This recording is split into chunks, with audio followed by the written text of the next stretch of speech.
Good morning, everybody. This is Harmon Hart.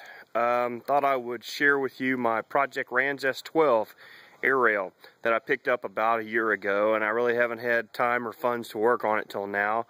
But I've made some progress, and I want to start documenting this before I get too far along.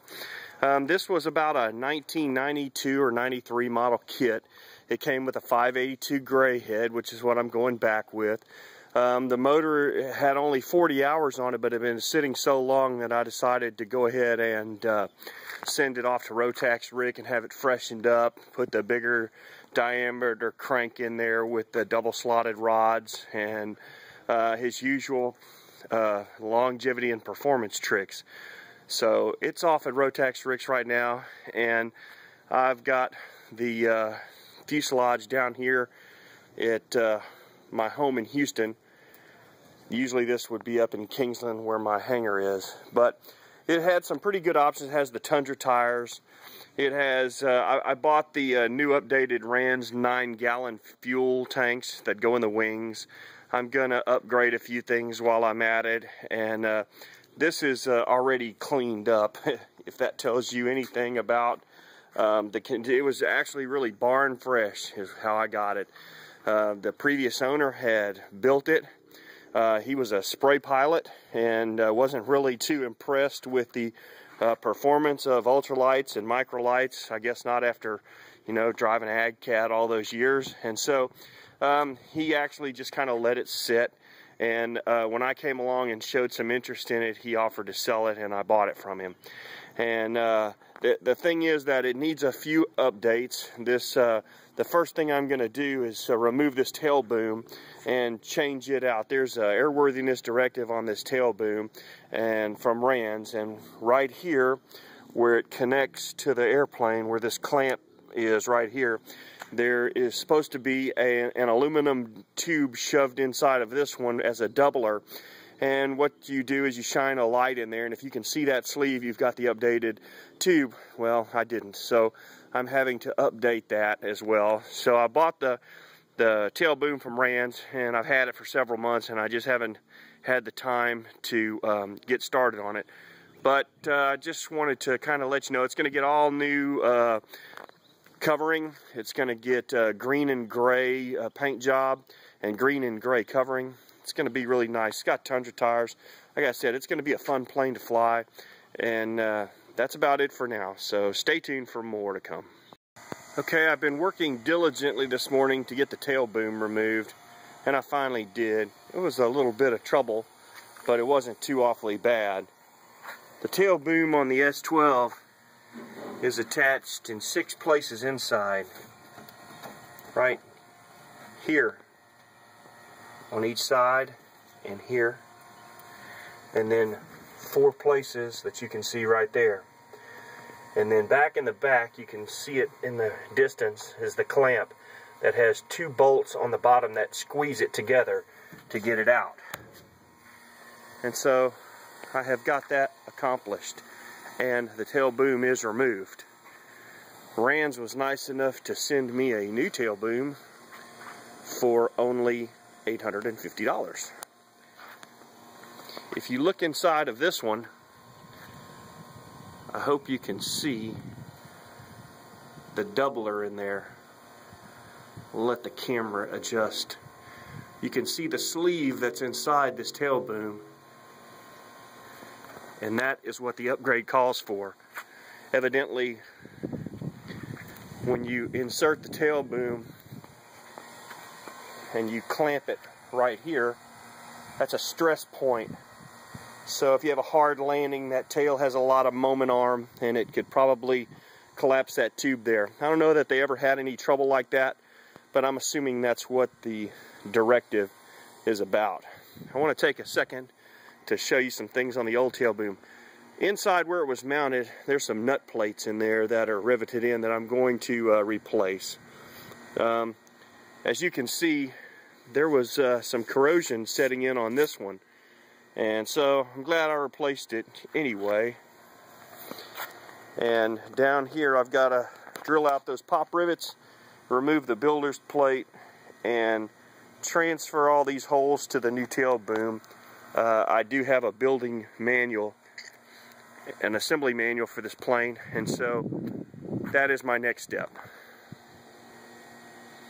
This is May the 7th, 2014. Okay, hi everybody, this is Harmon Hart again. I wanted to go into a little more depth on the tail boom for the Rans S-12. This is a Airworthiness Directive number 131 issued in 2004 for the Rans S-12 air rails. And it says, inspection of the tail boom on all air rail models should be conducted at the earliest possible date and prior to the next flight. The inspection is to determine the installation of the tail boom doubler sleeve. Inspect the inside of the boom to visually confirm the presence of a boom doubler sleeve. If there is not a boom doubler sleeve present, the aircraft is to be grounded and the boom replaced with a tail boom with the doubler sleeve. Flight is not recommended for any version of the air rail not equipped with the boom doubler sleeve. The boom doubler sleeve can be viewed from the tail end of the boom using a powerful flashlight. See the drawing for location. So this is a small drawing of where the boom doubler sleeve is located in relation to the end of the tail boom. So in my earlier video, you can see that right where the clamp is where the doubler is. They also want you to visually inspect the presence and integrity of the plastic strip between that clamp at the back of the body of the plane and the tail boom to make sure that it's in place and there's no corrosion under it. But anyway, this I've located this Airworthiness Directive online. It's not hard to find. If you have a Rans S-12 and you or you're thinking about buying one, you want to make sure this modification is done because it's expensive and time-consuming to do. Thanks. Hello everybody, this is Harmon Hart. Today is the 14th of May and I'm working on the S-12 today. I got a few hours to work on it and I decided I was going to start mounting my BRS parachute, and I got a vertical launch parachute, a VLS, and it mounts on the top up here. And as I got to looking at this, I found that my keel tube up here was fairly corroded, and so I decided to go ahead and change it out. This is the old keel tube, and as you can see, just like that tail boom I showed y'all the other day, it's got corrosion setting in. And I called Rans, and Rans said that they don't anodize these and they sand them square. And so if the corrosion wasn't too bad, then I could go ahead and re-sand it and kind of polish it up and get rid of any of the corrosion pits. And then I looked behind the voltage regulator where it was mounted, and that's some pretty severe corrosion. Now, this is where the motor mounts down on this end, and the rear hole back there is where the wings mount in the back, where the trailing edge spar mounts. Up here in the front is where the leading edge spar would mount. So really everything that hangs on the wings hangs on this keel tube, so that made me a little uncomfortable. So I decided it was only $150 for a new tube, so I decided to go ahead and spring for one, because while the wings are off and all of it's accessible, it would be a real simple matter to do. Later on, after everything's in place, it would be a nightmare once the engine's on and the wings are on to try to remove this tube. It would literally have to be disassembled again. So I decided to bite the bullet on the 150 and go ahead and do it now. And so I'm waiting for it to come in, but here's the fruits of my labor. The motor mounts removed. One of the things when you're working on a project like this, you want to stay organized.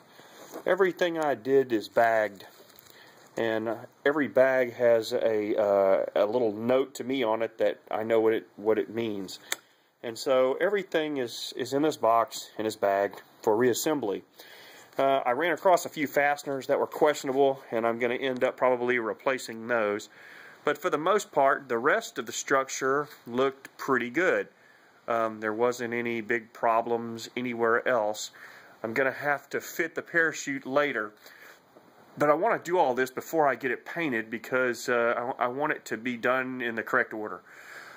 So anyway, that's today's work, and more next time. Hi everybody, this is Harmon Hart. I just wanted to share with y'all my 582 gray head that I sent off to Rotax Rick and he returned to me from Red Gold Rotax Rebuilds. This is not the motor that came out of my plane. My motor was kind of donated to him with another motor, and he sent me back this one, which is a Model 99, which is a blue head engine.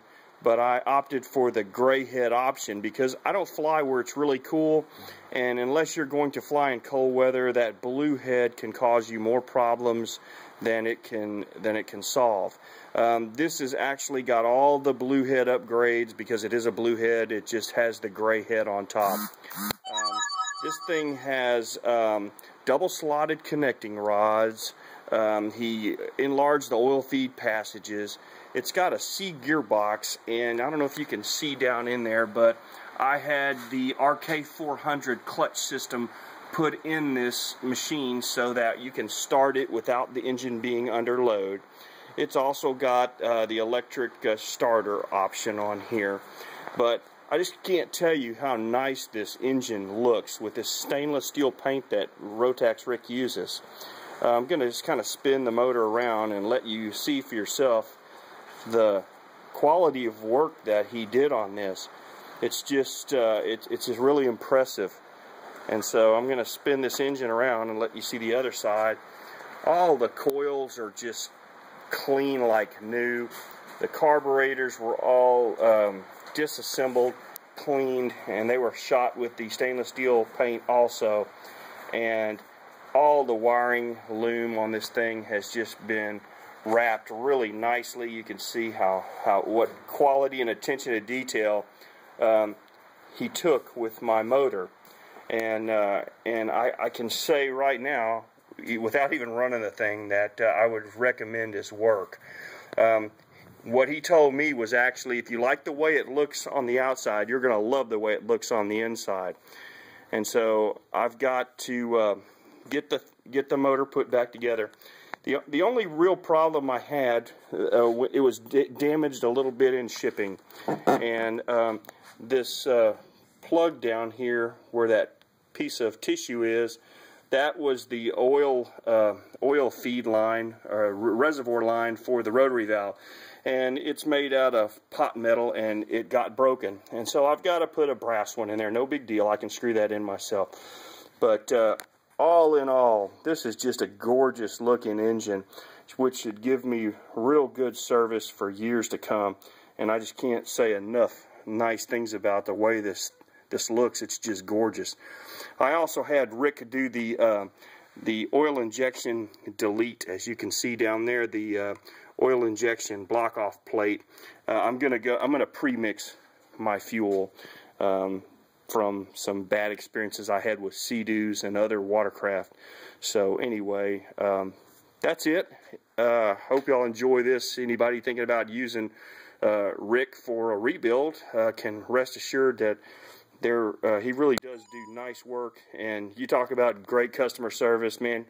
He'll tell you anything you want to know about these engines. He's very knowledgeable and very eager to share his knowledge with you and make you an informed customer, which I really liked. So that's it for now. More on the S-12 later. Thanks. Bye.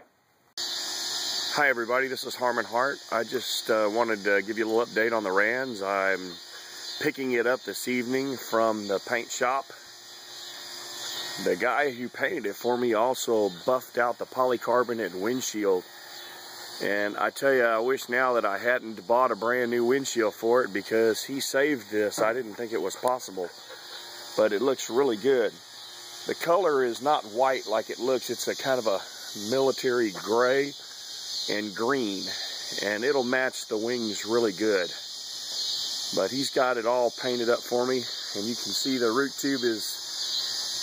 the keel tube up there has been replaced, and he also painted up on top and trimmed everything out with edge guard.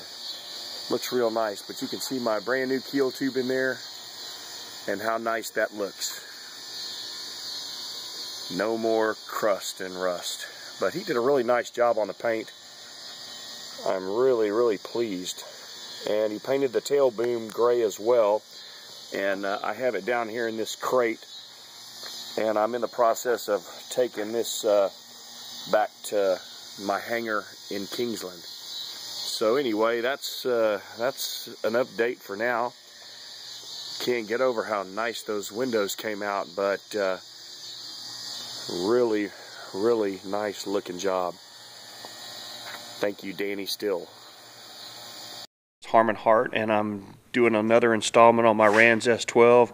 Today I'm going to kind of catch y'all up because I've been working on it, and I'm not sure where I left off exactly, but I have been replacing the cable operated brakes with these nice hydraulic units, and I took them all apart and rebuilt all the Parker master cylinders and replaced all the fluid lines, and I'm at that phase.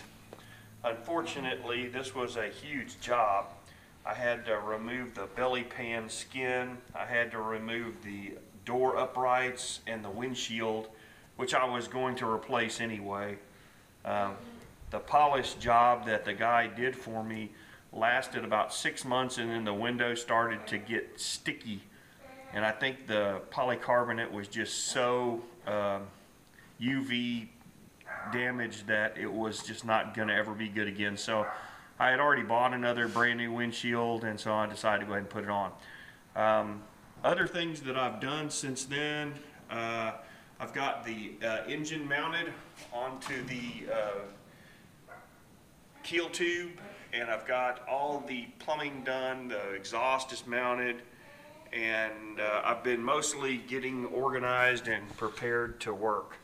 As you can see, all the hoses are new. I've replumbed everything, and so all is going well there. But I hit a little snag today with the landing gear, but all in all, this opening this cage back up and just kind of opening everything up where I can get to it has been a tremendous help, because all the wiring and everything is exposed, and I'm going to redo some of that.